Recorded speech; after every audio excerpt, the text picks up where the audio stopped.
Well, good morning, everyone. Are we awake? Kind of some. Thank y'all for being here for our State of the Church conversation. I think some others will be joining us as well, but State of the Church, we are trying to be more intentional about sharing what's happening in the church as far as ministries and our finances and all of that. We typically have done it once a year or so, but we're trying to do it more often just so folks are in the know and are able to be in prayer and to be in ministry together as things are leading us in ministry. So thank y'all for being present this morning. I've asked Scott Harbour to start us off this morning with prayer. Scott is our church council chair this year, and thank you for offering our prayer.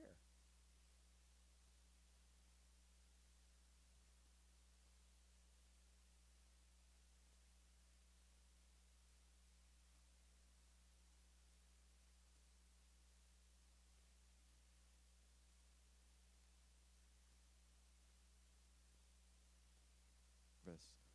Lord, we just pray that you'll continue to bless us and to help us and lead us in the way. In your name, amen. Thank you, Scott. I wanted to start us off and just share some things, some exciting things I think that are happening among Grace, among our members here. First thing I want to mention is our church anniversary is coming up very soon. June the 1st is our actual 25th anniversary that we've been here as a Grace family. And if you remember a little thing called COVID, 5 years ago now, we had tried to do a 20-year anniversary, and that got canceled.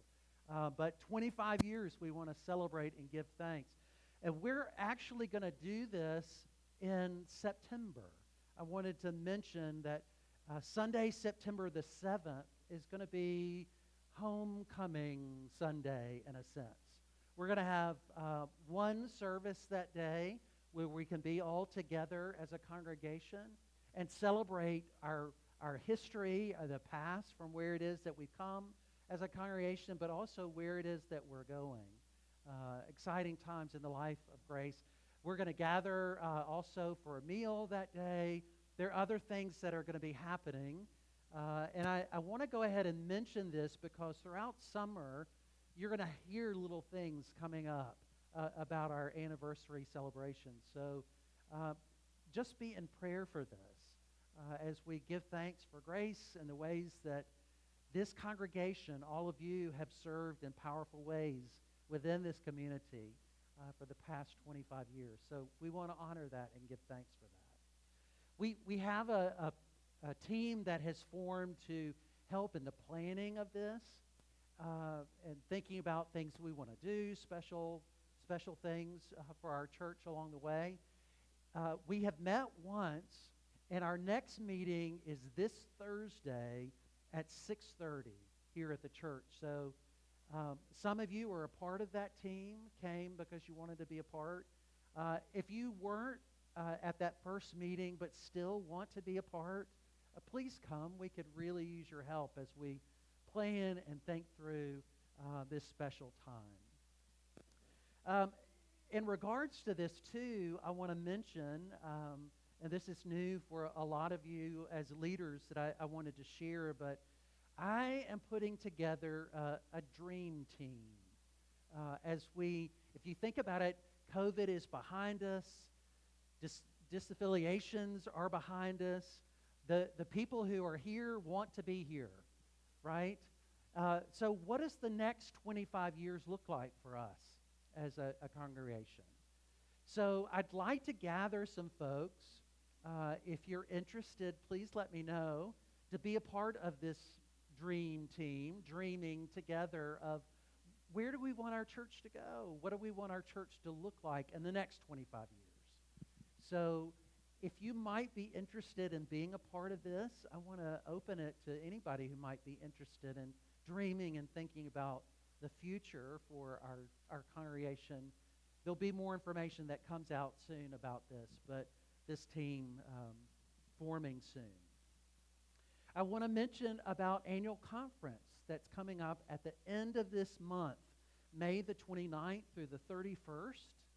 What is annual conference? It's the annual celebration of all the churches in our annual conference. We're in the North Alabama Conference. That takes place where pastors and lay folks, delegates who have been voted on by their church, we come together and celebrate the ministries of the church. We make hard decisions that affect us within the annual conference in the larger church. But this is happening again May the 29th through the 31st in Birmingham. Pastors Melissa and Megan and I will be there, but also Toy Klein and Rod and Marcia Moss. Because we have 3 pastors, we get 3 delegates to annual conference. They'll also be representing us this year from Grace. The theme is Together in Joyful Obedience. And I just want to share that this is the first conference with our new bishop, Bishop Jonathan Holston. So it really should be an informative time, a special time for us. I wanted to mention that this year, members of all the annual conferences from all around the world meet just like we do, but all of us will be voting on 4 amendments to our denomination's constitution. You might not realize that we have a constitution as a denomination, but these amendments address regionalization as we think about the United Methodist Church, expanding inclusiveness in church membership, strengthening the church's stand against racism, and clarifying voting eligibility for clergy delegates. So for these amendments to take place, like I said, all of these annual conferences from around the world, so places like Africa and Europe and the Philippines and the United States, 127 annual conferences around the world. We all have to vote on this, and these have to pass by 2/3 for them to be ratified. But certification is expected in November after all of the annual conferences have voted on these amendments. Certification happens with our Council of Bishops, all the bishops around the world. So this is an incredibly important time for us as a church and a denomination, as a North Alabama Conference. So please be in prayer as we go and celebrate and do the work of the church on a larger scale.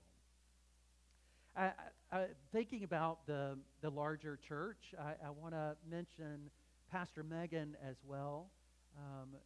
Megan's last Sunday with us will be June the 15th, which is Father's Day. We are planning a celebration of her ministry here at Grace for the past 2 years. It's going to happen during the Sunday school hour on June the 1st. So not next Sunday, which is Memorial Day weekend. We'll have one service that day, no Sunday school, 10 a.m. But the following Sunday, June the 1st, we'll have a special reception as, like I said, we give thanks for Megan and Stephen and Guinevere, but really celebrate their moving forward in the special ministry at Upper Sand Mountain Parish that Megan and Stephen will be able to celebrate and lead together, which is, I've mentioned this, very unusual for clergy couples. So we expect wonderful things from them as a ministry team and give thanks. Our youth, too, I think there's plan for us to go to Sand Mountain the 3rd week in July to serve and be a part. So, Megan, you're not finished with us yet. There are different ways for churches all over to serve and be in ministry at the Upper Sand Mountain Parish. So we'll find ways to stay connected for sure. But again, that farewell celebration is June the 1st. Her last Sunday, June the 15th. In thinking about this too in worship leadership, Pastor Melissa will be a part of worship and leading worship for a couple of Sundays every month. But I'm looking for other folks who might be willing to step forward and serve in worship leadership as well. It is incredibly important for me to have other voices in leadership. So female voices, youth and children voices, as we gather together. So I'll be looking for some folks who help with liturgist responsibilities, who might be willing to stand up front and share our congregational prayer on Sundays. I really want you to be a part of worship leadership in this time of transition for us, but really a special time of growth. So here's another thing. If you might be willing to be a part and lead in a special way, if you'll connect with me in the weeks to come, we'll get you plugged in. You don't have to do it every Sunday or once a month, but every so often, if you might be willing. We'd love to have you be a part. So let me know. Are there any questions that you might have for me before Jay talks about finances? Any big picture questions in regards to the church that you might have? Anything? Well, we have some very exciting things coming up, and thinking about our celebration, our 25-year anniversary. We've got VBS coming up very soon. It's celebration of our children and ways to get involved in that way. So many exciting things. So I am thrilled to be a part. I know Melissa as well, as we are a part in guiding Grace forward in the years to come. So thank you. And if you have things for me, always know my door is open. Please, let's connect. So Jay, you want to share? Thank you, Brian. So good morning, everybody. My name is Jay Allison. I'm currently chair of the finance team at Grace. Thanks, everybody, for skipping Sunday school to hear from me again today. Debbie tells me that I talk too fast and I need to slow down. Justin says he's got things to do. Please talk quickly. So you're going to get what you get this morning. For 2025, there have been a few things that we're doing differently this year to communicate the church's financial position to the congregation. First, we're having a ministry moment each month. So during the service, one of our team leaders will come up and share how your giving supports their ministry. So far this year, you've already heard from missions and from children's. Over the summer, you'll hear from congregational care and from small groups. And then this fall, you'll hear from graceful singers and youth and some others. Hopefully, this helps everyone in the congregation understand the variety of ministries that we're hosting at Grace. Look at that. All right, second, you may have noticed that we have a new financial format in the bulletin. So this is from the online bulletin a couple of weeks ago. If you pull up your bulletin today, it's there. Each week, we update the averages. And at the end of each month, we show the total spending and giving after that month. It's our hope that this format and content will give the congregation a more accurate picture on an ongoing basis of where things stand financially with the church. So if you have feedback about that format, if you have any questions, please let me know.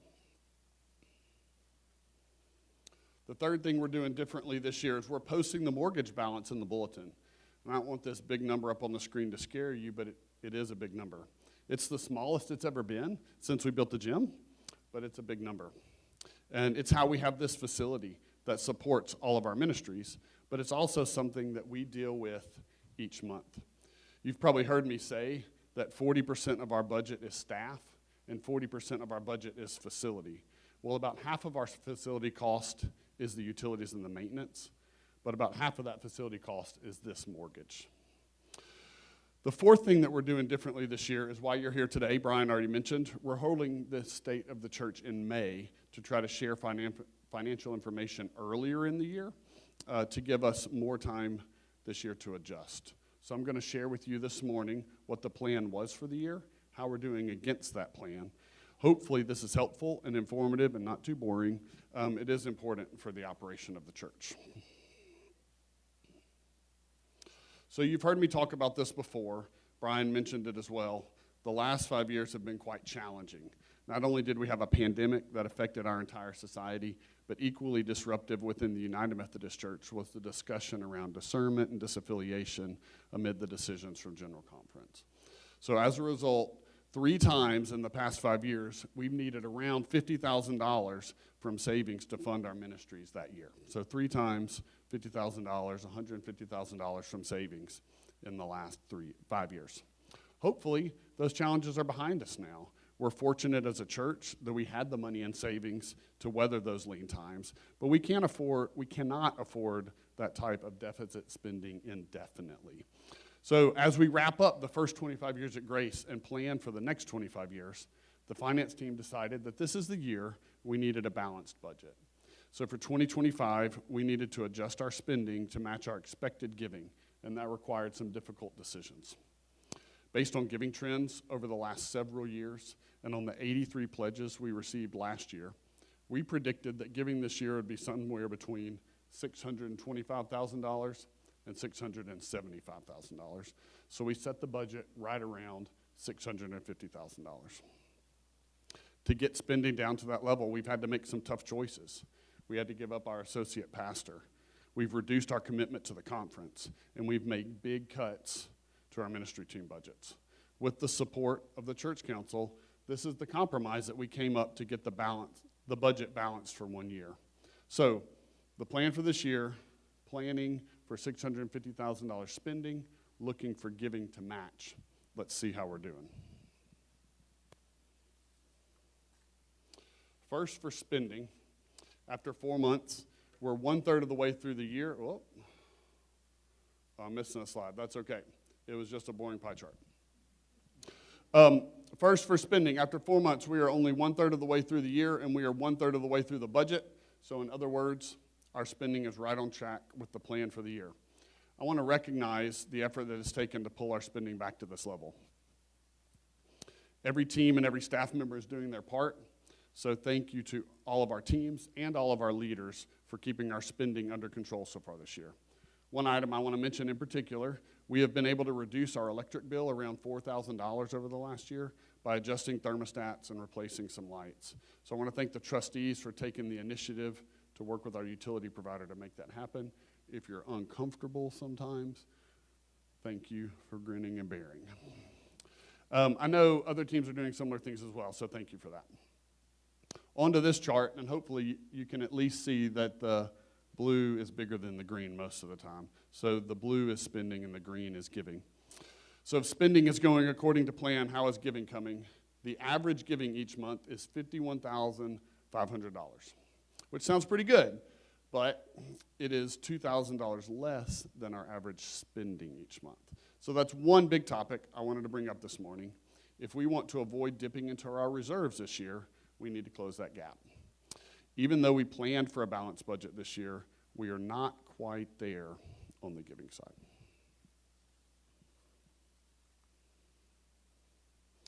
And here is the second big topic I wanted to share this morning. Last year, our giving over those same first 4 months averaged $53,500. But giving fell off pretty hard after that, and by November, our average per month had dropped to $50,000. And then, fortunately, December ended up being a huge month, probably the largest month in Grace's history in terms of giving. So looking ahead to the rest of this year, for 2025, how do we avoid a mid-year drop-off in giving like we saw last year?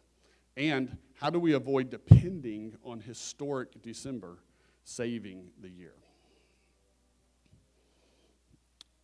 The choir is trying to send us the message. I don't have all those answers, so I just want to offer this reminder. Please keep giving. If giving stays steady this year, we're actually pretty close to our target. So far this year, we have around 130 families that have given.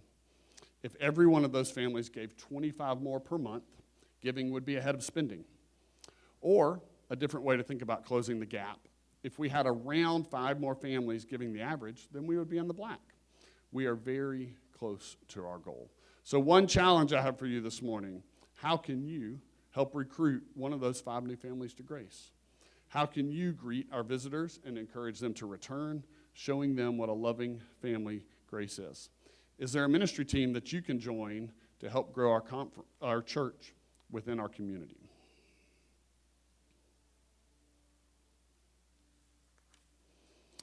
We made some tough choices for 2025, so a second challenge I have for you this morning is how can we avoid having to keep those reductions in place for 2026? Can we do staff raises? Can we return our conference commitment to 10%? How can we get our ministry team's budgets back up where they need to be? So those 5 new families we just talked about, that's enough to get us to break even for this year. To meet our goals for next year, another 10 families would be a big help. So can we do it? Can we recruit 5, 10, 15 new families to Grace this year?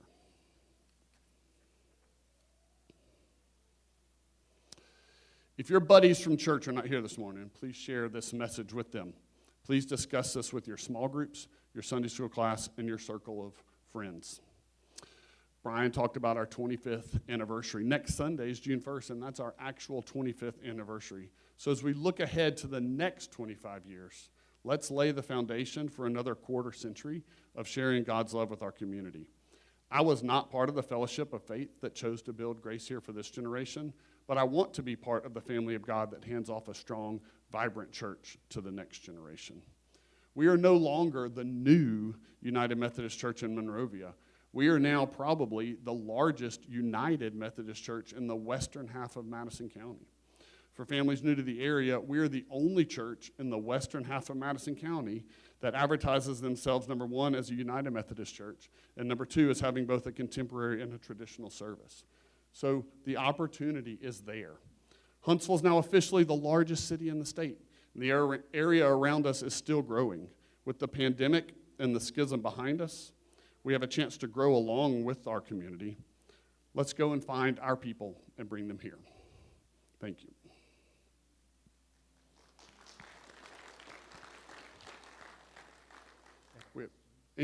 We have time for questions. We don't always have time for questions at these things, but today we do. Yes, ma'am.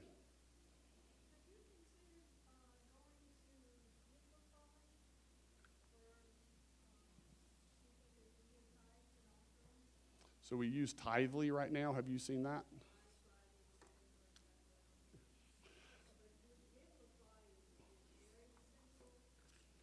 We can certainly evaluate it.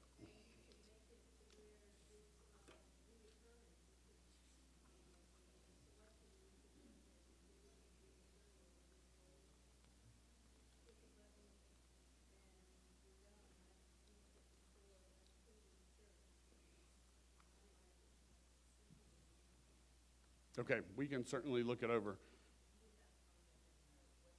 Givelify. I guess it's, can you spell it?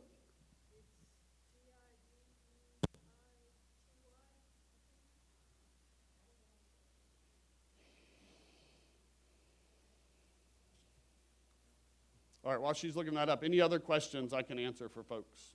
Or questions about what Brian said? Yes, sir.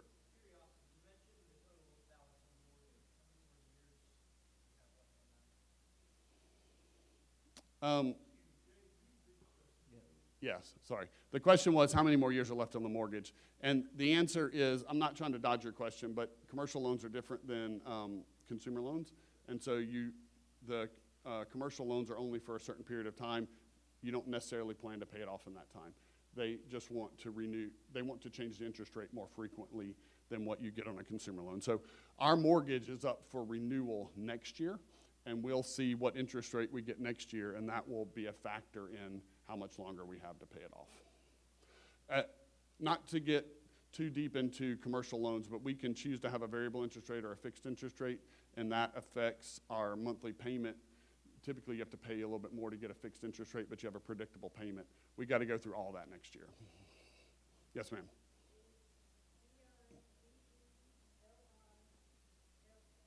You got that. But if somebody has $1 million and just wanted to help us pay the mortgage off, we would accept that.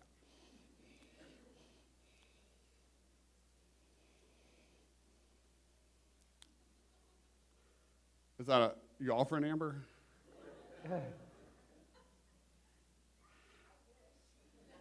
Me too. What else? Yes, ma'am.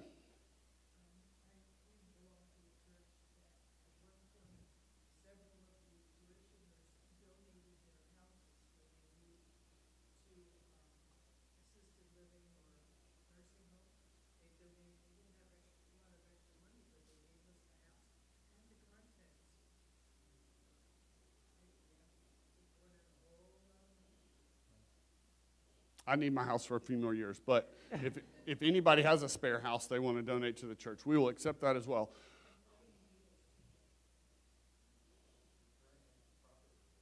We do have a lot we're trying to sell, so if anybody wants a funny little lot in North Huntsville.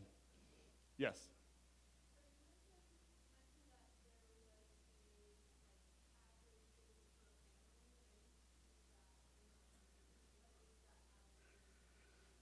So the question was, what's the average giving per family? And the reason it wasn't up there is because I get criticism for putting too many numbers on the slides. And I love slides full of numbers, but I know that our projectors don't show those numbers very big, and so that's why that wasn't up there. You have to take 206 and divide it by 136. So 206,000 divided by 136 is the giving so far this year per giving unit per family, which comes out to $1,500, I think, so far this year.